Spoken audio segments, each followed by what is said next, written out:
ராம், இப்போ நம்ம சாம்பார் சாதம் செய்ய போகிறோம். அதுக்கான ஏற்பாடுகள்லாம் பண்ணியாச்சு. அடுப்பை பற்ற வச்சாச்சு.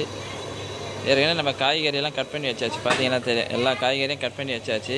அதுக்கு முன்னாடி இங்கே பருப்பு நம்ம வேக வச்சாச்சு. பாருங்க, பருப்பு தனியாக வேக வச்சுட்டு போடுவோம் நம்ம சாம்பார் சாதத்துக்கு. பெரிய பாத்திரத்தை எடுத்து வச்சாச்சு. நம்மளுடைய சாம்பார் சாதம் நல்லபடியாக வரும். சுவையான சாம்பார் சாதமாக வரும் அப்பாவோட ஆசீர்வாதத்தோட. பாத்திரம் நல்லா காஞ்சிச்சு. நம்ம சாம்பார் சாதத்துக்கு நிறைய எண்ணெய் ஊற்றுவோம்னா ஒரு 5 லிட்ரு நம்ம செய்ய போகிறது. 5 லிட்ரு எண்ணெய் ஊற்றினா போதும். நம்ம 15 கிலோ அரிசி செய்ய போகிறோம். பருப்பு ஒரு 5 கிலோ, 6 கிலோ பருப்பு, காய்கறிகள்லாம் சேர்த்திங்கன்னா அது ஒரு 8 கிலோ வந்துடும். மொத்தமாக 30 கிலோ பாத்திரத்தில் செய்கிறோம். இப்போ எண்ணெய் நல்லா காஞ்ச உடனே நம்ம கடுகு போடணும். எண்ணெய் நல்லா காஞ்சிச்சு பாருங்க, கடுகு போடுங்க. ரொம்ப சுவையாக இருக்கும் இந்த சாப்பாடு. சாம்பார் சாதம் அப்புறமா சோம்பு, ஜீரகம், வெந்தயம் இதையே நம்ம இந்த எண்ணெயில் போட்டுடலாம். இது எண்ணெய் கடுகு நல்லா பொரிஞ்ச உடனே அதை போடணும்.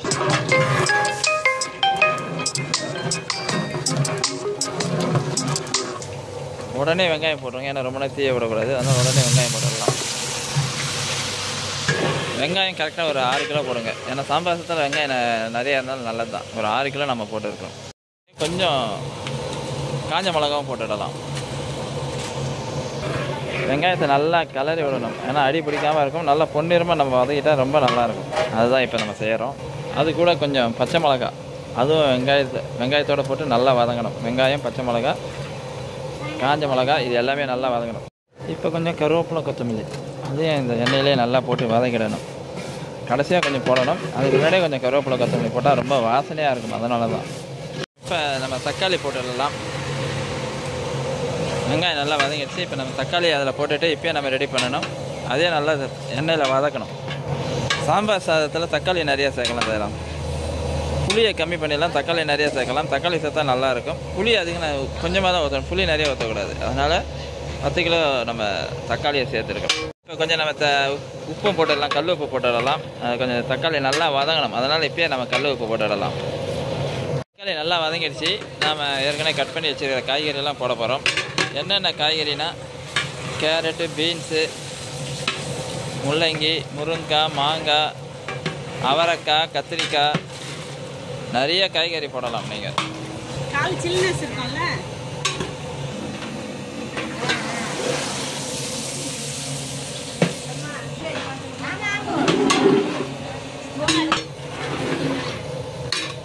இப்போ நம்ம சாய் சகோதரி தான் சாம்பார் பொடி செஞ்சு கொடுப்பாங்க. ரொம்ப அருமையாக செஞ்சு கொடுப்பாங்க.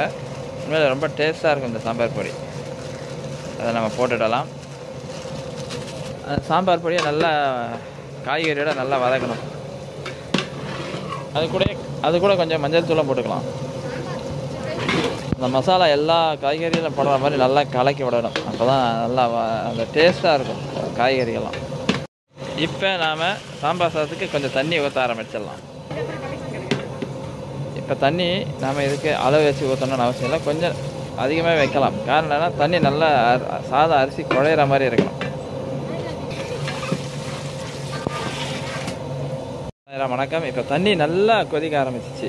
இந்த மாதிரி நல்லா கொதி வந்துட்டு தான் நம்ம போடணும். அப்போ தான் அரிசி நல்லா வேகும். நம்ம ஏற்கனவே ஒரு 5 நிமிஷம் ஊற வச்சுருக்கிறோம். ரொம்ப நாளையும் ஊற வைக்கக்கூடாது.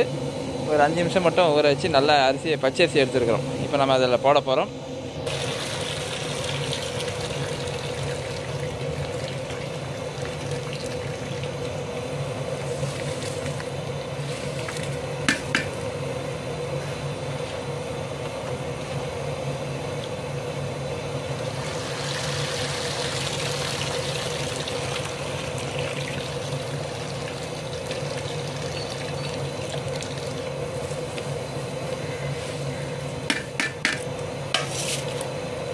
நம்ம அரிசியை போட்டாச்சு. அதை நல்லா கிளறி விடணும். நல்லா கிளறி விட்டுட்டு நம்ம அந்த டவரா மேலே வச்சு மூடிட்டு ஒரு 5 நிமிஷம் இருந்தால் நல்லா கொதிக்க ஆரம்பிக்கும்.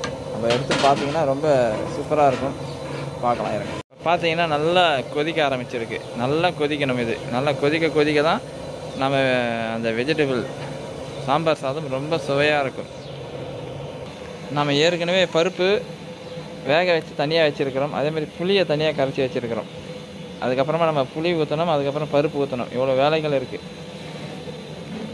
கொதி வந்துச்சு, நல்லா வெந்தயம் இருக்குது. நாம் புளி கரைச்சலுக்கு ஊற்றிடலாம். புளியை நம்ம ஊற்றிடலாம்.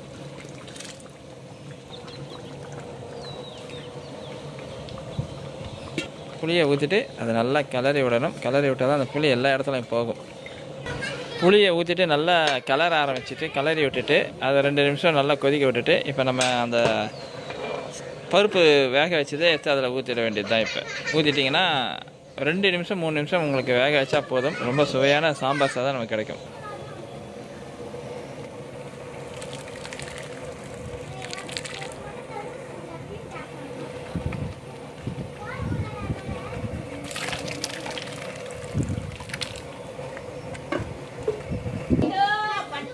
நல்லா பருப்பு ஊற்றிட்டு நல்லா கிளறி விட்டுட்டு ஒரு 2 நிமிஷம் மூடி வைக்கணும். இப்போ மூடி வச்சிங்கன்னா சுவையான சாம்பார் சாதம் நமக்கு ரெடி ஆகிடும். அதேமாதிரி நீங்கள் நெருப்பு வந்து கம்மி பண்ணிடணும். நெருப்பு ஃபுல்லாக வைக்கக்கூடாது, ஸ்லோவில் தான் அதை வேக வைக்கணும். கொஞ்சம் பெருங்காயத்தூள் போட்டிங்கன்னா வாசனையாக இருக்கும். பெருங்காயத்தூள் போட்டு நல்லா கிளறி விடுங்க. அது கொஞ்சம் நல்லா வாசனையாக இருக்கும் சாம்பார் சாதத்துக்கு. இப்போ கொஞ்சம் மேலே கொத்தமல்லி ரொம்ப தேவையில்லை, கொஞ்சம் தூவி விட்டுட்டா சாம்பார் சாதம் ரெடி ஆகிடும். அதுக்கு மேலே நெய் ஊற்றிட்டிங்கன்னு வச்சிங்களேன், உண்மையிலே சூப்பராக இருக்கும் சாம்பார் சாதம். நம்மளுடைய சாம்பார் சாதம் அப்பாவோட ஆச்சரியத்தோடு இன்றைக்கி துவாரகமையில் சாம்பார் சாதம் அன்னதானம் செய்ய போகிறோம். சாம்பார் சாதம் ஊற்றி மேலே நெய் ஊற்றி விட்ருங்க. இறக்கிறதுக்கு முன்னாடி நெய் ஊற்றிட்டிங்கன்னு வச்சிங்களேன், உண்மையிலே ரொம்ப டேஸ்ட்டாக இருக்கும்.